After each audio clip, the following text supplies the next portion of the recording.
사도행전에서 우리가 첫 번째 교회를 만나는데 그 교회는 바로 예루살렘 교회입니다. 사도행전 2장에서 우리가 만나게 되는데 그 예루살렘 교회가 초대교회입니다. 그래서 우리가 초대교회로 돌아가자 그 이야기할 때 그 교회는 바로 예루살렘 교회를 의미합니다.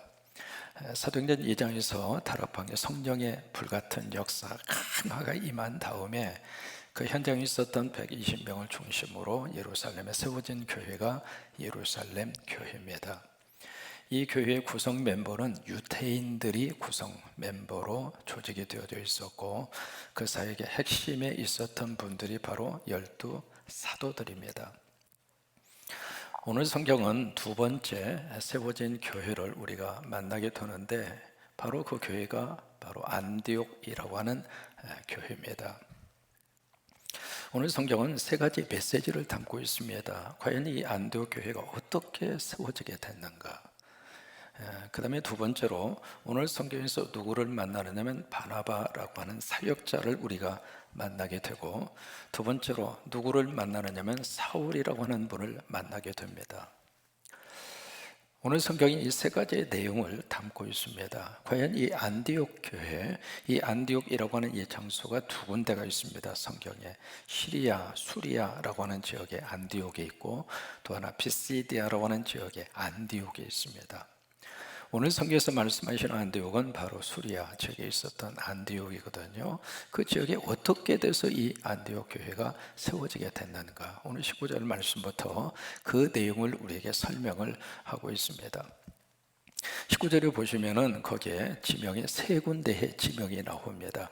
우리가 이제 성경을 보실 때마다 늘 우리가 뭘 생각해야 되느냐면 지도를 항상 머릿속에 기억하고 성경을 읽으시면은 이게 어느 정도 어느 지역인가 감이 잡힙니다. 그러니까 지도가 없이 성경을 읽으면은 하나의 그냥 문자로 끝나요. 근데 지도를 놓고서 여러분들의 성경을 읽으시면은 이 지역이 어느 위치에 있구나, 어느 정도 떨어져 있구나, 거기에 대한 어떤 지식을 가지고 성경을 읽어갈 수가 있죠. 여기 지금 사도행전 11장 19절에 스데반에 대한 사건이 기록이 됩니다. 그때의 스데반의 일로 인하여 예루살렘 지역에 큰 박해가 있었다. 여러분, 그때라고 하는 것이 어느 때냐면 이 예루살렘 교회가 언제 세워졌느냐면 AD 30년에 세워집니다. AD 30년에. 그러니까 AD 30년에 예수님이 부활하시고 승천하시고, 그리고 나서 50일 후에 성령의 역사가 임하고, 그리고 나서 예루살렘의 교회가 세워진 거예요. 그때가 AD 30년입니다.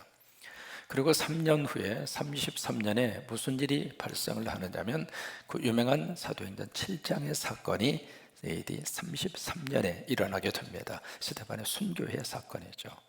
그 순교회 사건 이후에 예루살렘 지역에 큰 박해가 몰려오게 되죠. 그 박해로 인해서 사도 이외에 모든 예루살렘에 있었던 교인들이 다 뿔뿔이 흩어집니다. 흩어지게 돼서 오늘 성경에 보시면은 여기가 예루살렘 지역인데, 예루살렘에서 어디로 흩어지는가? 거기에 베니게라고 하는 지역은 위로 쭉 올라가시면은 이쪽에 두루와 시돈, 지금 이제 이쪽 지역이 어느 나라냐면 레바논이라고 하는 나라입니다. 레바논 지역으로 위로 올라갔고, 거기서 조금 더 올라가는 이쪽 지역이 바로 시리아라고 하는 나라죠. 그 지역까지 쭉 올라가다가 어디까지 갔느냐면 저 위쪽 여기 지점까지 용로를 통해서 쭉 올라가는 거예요. 바로 이 지역이 오늘 본문에서 만나는 바로 수리아 안디옥입니다. 성경에서는 수리아 또는 시리아 같은 이름으로 되어 있거든요. 이게 구약 성경에서는 아람이라고 하는 나라입니다. 지금은 이 지역이 어느 나라에 속해져 있느냐면 터키에 속해져 있습니다. 이제 그래서 이 용로를 따라서 여기서 쭉 이렇게 올라간 거예요. 박해를 피해서 쭉 올라가서 어디까지 올라갔는가? 여기까지 올라간 거죠. 그러면 여기서 여기까지 거리가 얼마냐면 500km입니다.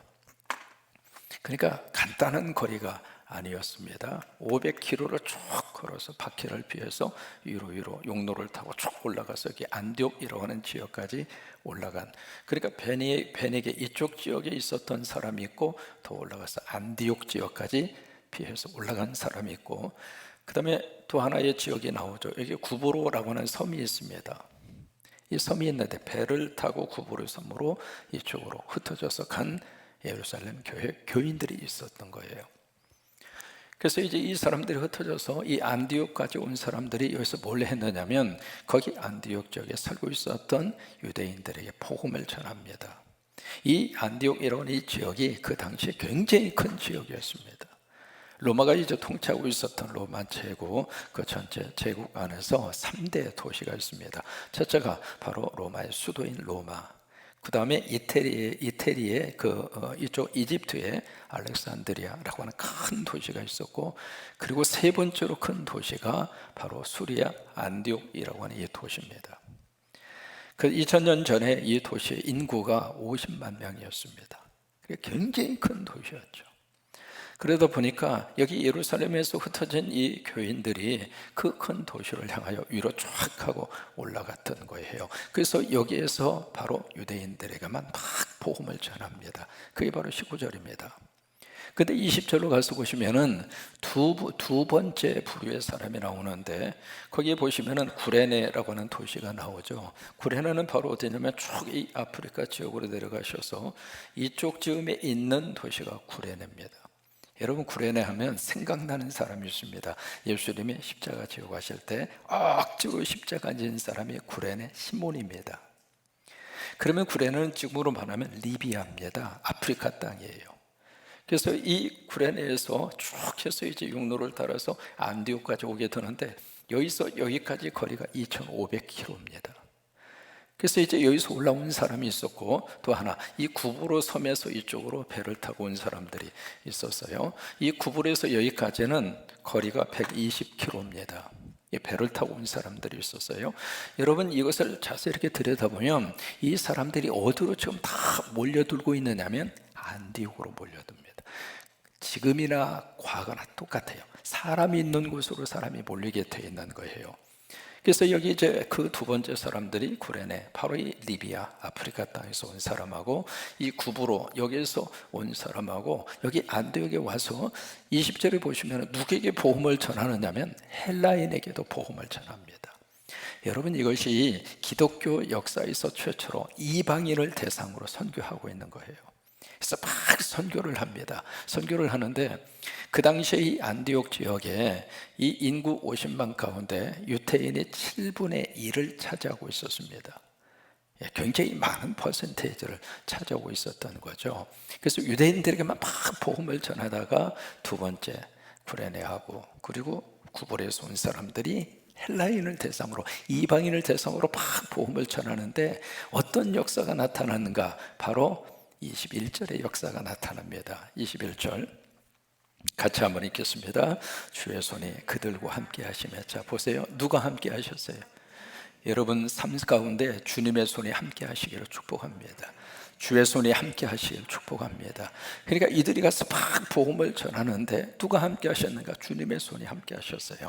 여러분, 주님의 손이 함께 하셨다는 이야기는 예수님이 함께 하셨다 그래요. 성령이 함께 하셨다 그래요. 하나님이 함께 하셨다 그래요. 여러분, 어떤 상황 속에서도 주님이 함께 하시면 길이 열립니다. 주님이 함께 하시면 놀라운 역사가 나타납니다. 주님이 함께 하시면 살림의 역사가 나타납니다.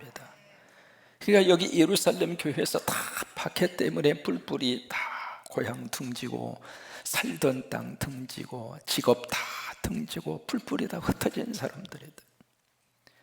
흩어져서 예루살렘 이 교회 입장으로서는 이제 사도 외에는 남아있는 사람이 없습니다. 그러면 예루살렘 교회 입장으로서는 끝난 거죠. 여러분, 어느 날 갑자기 우리 성광교회 교인들이 다 뿔뿔이 흩어지고 담임 목사하고 장로님만 몇 분 남아있다고 생각을 해보세요. 기가 막힐 도로 다닙니까? 지난번 비대면으로 예배가 딱 전환이 됐을 때 예배 시간에 저하고 장로님 몇 분 띄엄띄엄 앉아서 그때 예배 인도하면서 막 눈물이 막, 지금 예루살렘 교회가 그런 입장이거든요. 그러니까 이 교회 입장으로서는 끝났다고 생각을 했는데 하나님은 또 다른 계획을 가지고 계셨어요. 내가 보기에 끝난 것처럼 보이는 상황이라 할지라도 하나님의 또 다른 뜻이 있습니다. 하나님의 또 다른 역사가 있습니다. 하나님의 또 다른 목적이 있습니다. 그 목적을 따라서 이들이 흩어진 장소마다 숨어 산 것이 아니라 하나님이 보낸 선교지다. 복음 전하라고 나는 이곳으로 하나님이 옮기셨다. 그렇게 받아들이고 그렇게 삶을 해석하고 가는 장소마다 예수 그리스도의 복음을 전했는데, 복음을 전하는 현장마다 어떤 역사가 나타났는가? 주님의 손이 함께 하신 거예요. 여러분, 주의 손이 함께 하시면 내가 생각한 그 이상의 역사가 나타납니다. 그래서 주님의 손이 함께 하시는 것이 최고의 축복이에요. 한국에서 지금 팔리는 라면의 종류가 몇 개나 되는 줄 아세요? 인터넷에서 서치를 해보니까 401개입니다. 한국에서 팔리고 있는 라면의 종류가, 이 라면 종류가 1번부터 10번까지 있습니다. 1번지 라면, 2, 200냥 라면, 3, 삼양 라면, 4, 사발면 라면, 5, 500 뭐 할 것 없이 해서 나중에 열 하면 열라면까지 해서 1에서 10까지 있거든요. 근데 라면 중에서 가장 좋은 라면이 있습니다. 뭐냐면 라라면이 아니라 주님과 함께 라면. 이게 최고 좋은 라면이에요. 그러니까 안디옥 지역에서 막 복음을 전하는데 그들이 열심히 하는 그곳에 주님이 함께 하신 거예요. 그래서 주님의 손이 그들과 함께 하셔서 어떤 역사가 나타나게 됐는가? 바로 21절의 말씀이죠. 수많은 사람들이 믿고, 처음부터 그들이 믿은 게 아닙니다. 전도하니까 믿음이 그 속에 들어갔어요. 믿음은 누가 주시는가? 하나님이 주시는 거예요. 믿음을 내가 발견하고 내가 쌓아가는 게 아닙니다. 성령님이 함께 하셔서 우리에게 믿음을 주셔야 돼요. 이 시간에 예배할 수 있는 믿음을 누가 주셨는가? 성령님이 주신 거죠. 그래서 와서 이렇게 예배 드리고 있는 거거든요. 그러니까 믿음은 하나님이 주시는 거예요. 그러니까 이 안디옥 지역에 있었던 수많은 이방인들, 처음 예수에 대한 이야기 들었어요. 처음 복음에 대한 이야기 들었어요. 십자가 사건, 부활 전혀 몰랐습니다. 근데 성령님이 그들 가운데 역사하셔서 예수 믿는 하나님의 사람들을 다 하나님께서 역사하신 거예요. 우리 선교사님들을 통해서 그런 믿음의 역사가 임하게 되기를 축복합니다. 그래서 바로 이렇게 믿고라고 하는 단어가 나오잖아요. 그리고 죽게 돌아오더라. 초신자입니다. 새 가족입니다. 근데 죽게 돌아오더라. 왜 그랬을까요? 이미 와야 할 그 자리를 하나님이 애정해 놓으신 거예요. 그래서 주님에게로 돌아온 거예요. 그러니까 이 예루살렘, 이 안디옥 교회는 어떻게 시작이 됐는가? 예루살렘 교회가 AD 30년에 시작이 됐죠. 이 안디옥 교회는 AD 45년에 세워집니다. 예루살렘 교회보다 15년 늦게 시작을 한 교회입니다. 이 안디옥 교회는 무명의 성도들에 의해서 세워진 교회입니다. 여기 누가 이 교회를 세웠는가? 개척 멤버가 없습니다. 누가 이 교회를 세웠는가? 이름이 없습니다. 이름 없는 성도들이 다 성령의 은혜로, 말씀으로, 복음으로 하나가 돼서 그렇게 해서 세워진 교회가 바로 이 안디옥 교회입니다. 그들은 자신의 이름을 남기는 것보다도 하나님의 교회가 세워진 것으로 행복했습니다. 그렇게 해서 이 수리아 안디옥 교회가 세워지게 된 겁니다. 앞으로 이 교회가 예루살렘 교회 못지않게 얼마나 큰 사명을 감당했는가, 성경이 그 다음에 쭉 해서 이 안디옥 교회에 대한 기가 막힌 역사의 스토리를 성경이 담고 있습니다. 인류 최초로 그리스도인이라고 하는 말이 여기서 나왔잖아요. 안디옥에서 나왔습니다. 인류 최초로 선교사 파송한 교회가 안디옥 교회입니다. 인류 최초로 그 뒤에 바로 다음 주에 보겠습니다마는 예루살렘 교회가 아주 흉년으로 인해서 막 고통스러워하고 먹을 것이 없고 힘들어할 때 15년 늦게 개척이 돼서 세워진 이 안디옥 교회가 예루살렘 교회에 구제 헌금을 보냅니다. 아무튼 이 기독교의 역사에서 이 안디옥 교회는 얼마나 귀한 사명과 사역을 감당한 교회인지 모릅니다. 근데 이 안디옥 교회가 막 부흥이 돼요. 부흥이 되는데 그 소식을 누가 들었는가? 예루살렘 교회에서 들은 거예요. 그것이 바로 22절입니다. 22절을 보시면 같이 한번 읽을까요? 예루살렘 교회가 이 사람들의 소문을, 그 소문을 들은 거예요. 이 사람들이 누구일까? 안디옥에서 막 복음이 전가되고, 그래서 안디옥 교회가 세워지고, 그때 안디옥 교회 교인들이 누구냐면 바로 유대인도 있었습니다만은 이방인들이 함께 있었어요. 그 당시에는 이방인과 그리고 유대인이 함께 예배한다는 것은 상상할 수 없었습니다. 마치 우리 한국 조선시대에 양반과 쌍놈이 함께 앉아서 점상을 하고 같은 공간에서 같이 공부하고 같은 공간에서 어떤 대화를 나누고 있을 수 없는 거예요. 근데 그 당시에는 이 유대인과 헬라인이 함께 앉는다, 거의 불가능한 상황이었는데, 바로 그런 역사들이 바로 이 안디옥 교회에서 막 일어났다고 하는 소문을 누가 들었는가? 여기 예루살렘 교회 교인들이 들었어요.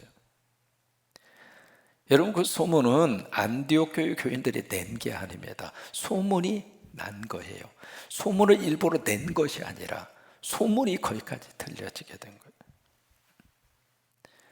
여러분, 제 각 기업마다 소문 작전, 이 소문 나게 하기 위해서 얼마나 많은 광고비를 쏟아붓는지 모릅니다. 왜요? 이 기업에 대한 제품이라든지 기업의 가치라든지 그런 것들을 높이기 위해서 막 소문을 위해서 그렇게 많은 광고비를 쏟아내고 있거든요. 근데 이 안디옥 교회 소문은 자연적으로 자연적으로 입에서 입으로 소문이 난 거예요. 여러분, 우리 교회가 그런 교회가 됐으면 좋겠어요. 성광교회에 대한 소문이 자연적으로 막 나죠.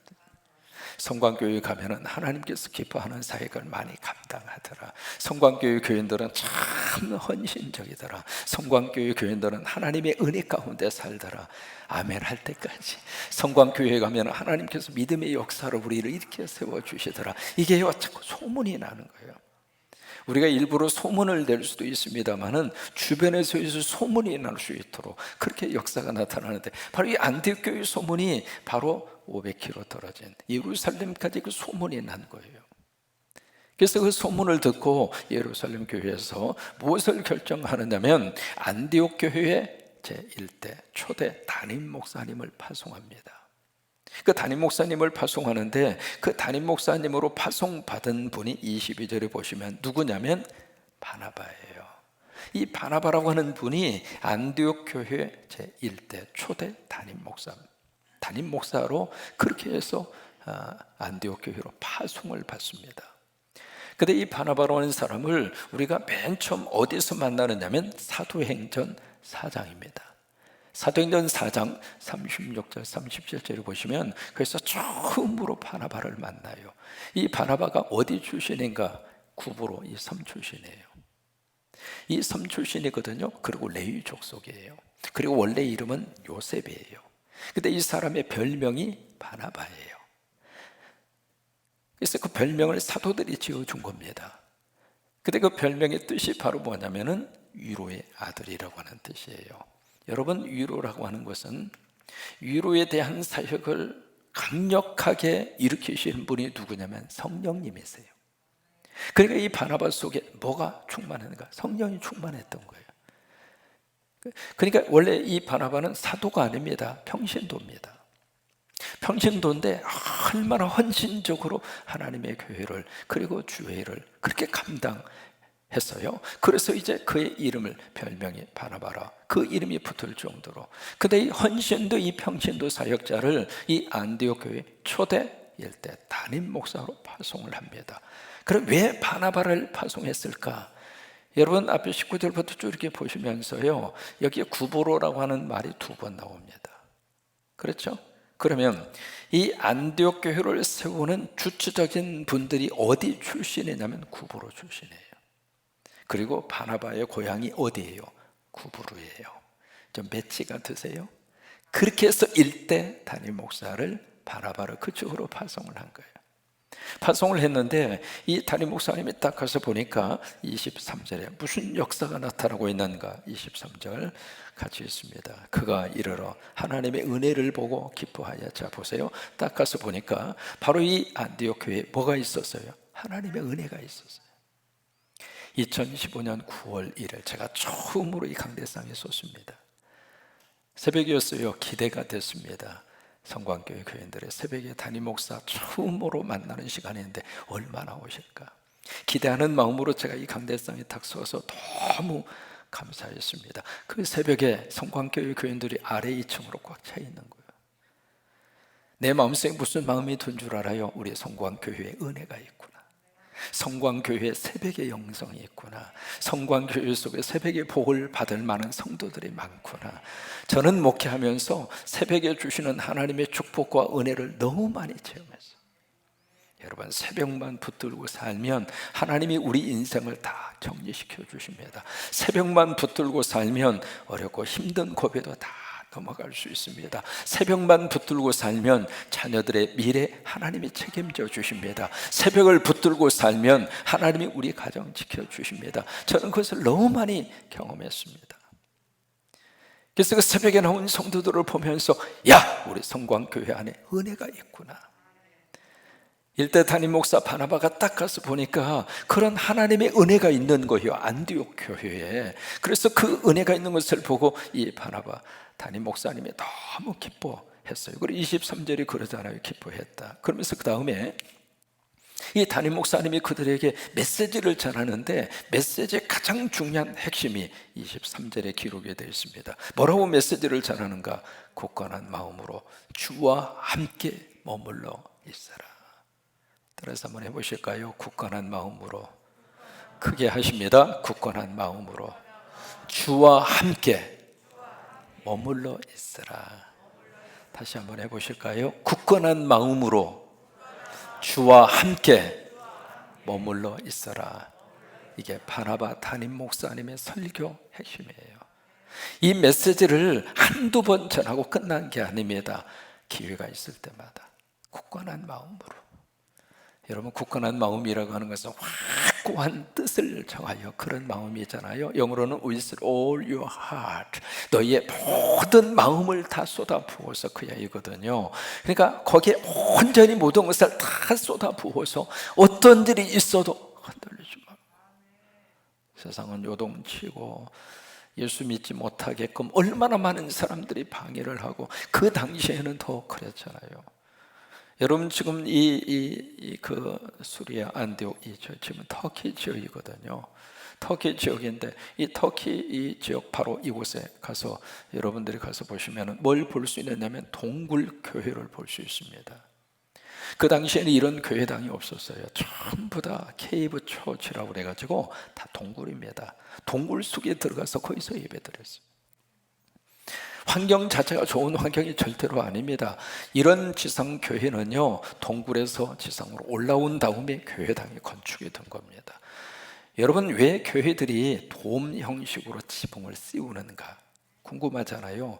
유럽에서 가서 보시면 교회당 건물이 다 돔식이에요. 이렇게 둥근 형식으로. 그게 왜 그러냐면 처음에 교회가 동굴에서 시작이 돼서 동굴 위를 보면 동굴 위가 다 동그랗잖아요. 그래서 동굴 교회의 그 형상이 교회당의 돔 형식으로 나타나는 거예요.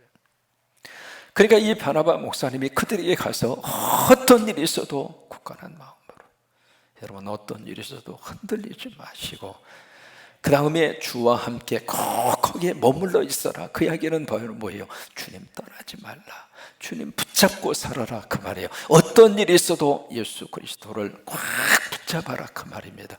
그게 바나바 일대 목사님의 메시지예요. 그런데 무슨 역사가 나타나게 됐는가? 여기 24절에 보시면 바나바는 착한 사람이고 성령과 믿음이 충만한 사람이고, 이게 바나바 목회자 이 목사님의 가지고 있는 성품이에요. 질문 한번 해볼까요? 여러분들이 만약에 담임 목사님을 선택할 수 있다면 바나바 담임 목사님이 좋을까요? 바울 담임 목사님이 좋을까요? 그게 그거예요. 만약에 바울 담임 목사님이 오신다면 여러분들은 피곤할 겁니다. 왜냐하면 바울 담임 목사님은 그 교회에 오래 계시지 않았어요. 계속 돌아다닌 거예요. 목회자로서는 누가 여러분들이 가장 좋은가? 바나바 같은 목회자입니다. 여기에 착한 사람이라 성격이 좋다, 그 말이에요. 그래서 차상영이가 성격이 좋다, 그 말은 아닙니다. 어쨌든 성격이 좋아야 돼요. 성품이 좋아야 돼요. 따뜻하고 온화하고 품어줄 수 있어야 되고, 그런 사람이 좋은 거예요. 또 그것만 가지가 안 됩니다. 믿음과 성령이 충만한 사람이어야 돼요. 그래야 좋은 담임 목회자거든요. 그런 담임 목사님을 통해서 이 안디옥 교회가 어떤 역사가 나타났는가? 그 큰 무리가 누구에게 더해졌어요? 주께로 더해지더라. 이게 기가 막힌 하나님의 축복입니다. 부흥이 되는데 부흥되는 이 교인 수가 누구에게 자꾸 더해지는가? 담임 목사에게 더해진다. 그렇게 말씀하지 않았어요. 교회의 교인 숫자가 늘어난다. 그렇게 하지 않았습니다. 주님에게 더해진 거예요. 주님에게 더해진 거예요. 25절입니다. 무슨 역사가 나타나는가? 혼자서 감당할 수 없을 정도로 그 당시 안디옥 교회 교인 수가 3,000에서 5,000명 정도 봅니다. 혼자 감당할 수 없으니까 동역자를 찾아갑니다. 찾아가는데 누구를 찾아가는가? 사울을 찾아갑니다. 찾아가는데 누가 가느냐면 담임 목사가 갑니다. 담임 목사가 어디로 가느냐면 이 안디옥에서 어디로 가요? 다소, 여기가 이제 그 당시에는 길리기야, 지금은 터키인데요, 길리기야라고 하는 그 소속된 다소, 바로 여기까지 거리가 얼마냐면 250km입니다. 250km를 담임 목사가 가서 누구를 찾느냐면 사울을 찾아요. 이 사울은 33년에 스데반의 사건이 있었죠. 그 다음 34년에 그가 다메섹에서 예수님 만나서 회심합니다. 34년. 그리고 이제 아라비아 광야에 갔다가 예루살렘으로 갔다가 어디로 가냐면 고향 다소로 갑니다. 다소로 가는데 그 장면이 바로 사도행전 9장에 나와져 있잖아요. 예루살렘에 갔는데 사도들 한 사람도 사울을 만나려고 하네요. 왜? 과거에 그 일이 있었기 때문에. 근데 그 중재 역할을 누가 했느냐면 바나바가 했어요. 바나바가 했는데 그럼에도 불구하고 사울이 예루살렘에 있을 수 있는 형편이 안 됐어요. 그래서 고향으로 가는 거예요. 고향으로 가는데 고향으로 가는 사울의 뒷모습을 바나바는 기억하고 있었습니다. 때가 되면 언젠간 저분하고 함께 동역하리라. 그 시간에 세월이 얼마가 흘렀는가 보세요. 45년에 안디옥 교회가 세워졌잖아요. 그러면 여기서 여기까지 거의 한 10년 이상의 세월이 지난 겁니다. 10년간 이 사울은 자기의 고향 다소에 가 있었어요. 그래서 250km를 걸어서 이 바나바가 다소까지 가서 사울을 모셔옵니다. 참 기가 막힌 역사죠. 이 안디옥 교회는 사람을 키우는 그런 교회였어요. 그리고 멋진 동역이 이루어지도록 그렇게 하시는데 26절을 보시면은 이 두 목회자가 얼마나 열심히 그 교회에 와서 1년 동안 큰 무리를 가르쳤다. 그 다음에 그리스도인이 됐다는 이야기는 다음 주에 하도록 하겠습니다. 이런 역사가 나타났던 거예요. 정리합니다. 사도행전에 예루살렘 교회를 만날 수 있고, 두 번째로 이방인 지역에 최초로 세워진 교회가 안디옥 교회예요. 이 안디옥 교회는 어떻게 세워졌는가? 무명의 성도들이 헌신해서 교회가 세워졌어요. 그 다음에 이 교회의 초대 담임 목사가 바나바예요. 담임 목사. 이 초대 담임 목사를 통해서 교회의 기초가 세워지게 됐고, 그 다음에 사울과 바나바가 함께 동역함으로 인해서 이 교회가 더 멋진 하나님의 교회로 하나님이 그렇게 들어쓰셨어요. 우리가 섬기는 성광교회가 이런 교회가 되시기를 바랍니다. 이 교회를 섬기는 성도 여러분 모두가 안디옥 교회 교인 같은 그런 성도가 되시기를 바라고, 그런 축복이 넘치기를 주의 이름으로 축복합니다.